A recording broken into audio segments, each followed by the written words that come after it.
নমস্কার নমস্কার। দেখুন, এই ভিডিওটা যারা মিস করবে আমার কোনো যায় আসে না ভাই।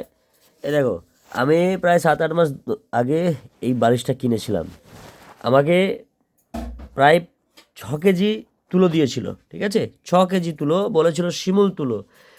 আমি প্রায় 6 মাস পরে দেখি এরকম এরকম বিছা মাথায় লাগছে, এই বালিশটার মধ্যে মাথা লাগছে। দেখো, বের করেছি, দেখো।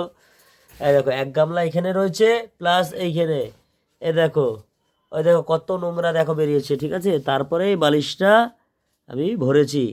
তাই কথা বলার মধ্যে বলছি এটাই, যারা দেখবেন মুর্শিদাবাদ থেকে আসে, বর্ধমান থেকে আসে, এসে আপনার বাড়িতে বলবে আমরা শিমুলতলা আপনার বালিশ তৈরি করে দেব, ঠিক আছে?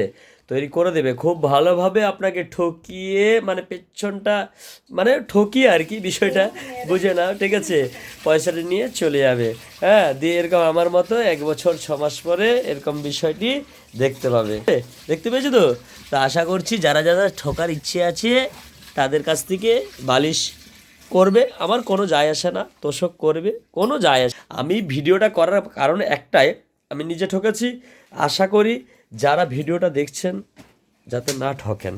আর যাদের শিমুলতলার বালিশ, তোষক, মানে আরও বিভিন্ন ধরনের যা যা যাবতীয় তৈরি ব্যবহার করতে খুব ভালো লাগে, কিন্তু এরকম ধরনের সিচুয়েশন হলে কতটা খারাপ লাগে বলুন তো? এগুলো কি হারামের পয়সা? হ্যাঁ, এগুলো হারামের পয়সা। তো যারা বালিশ ব্যবহার করেন তাদের কাছে ভিডিওটি পৌঁছে দিন, শেয়ার করুন, চেষ্টা করুন এরকম অন্য কোনো মানুষ না ঠকে, আপনি নিজে না ঠকেন। সব থেকে বড় বিষয় যেটা, আপনি আপনার পরিবার যাতে না ঠকেন এবং আপনার আত্মীয়রা যাতে না ঠকে, ভিডিওটি তাদের কাছে শেয়ার করে দিন। ভালো থাকুন, সুস্থ থাকুন। আমি বলবো না যে লাইক করুন, সাবস্ক্রাইব করুন, ঠিক আছে? ভালো থাকুন।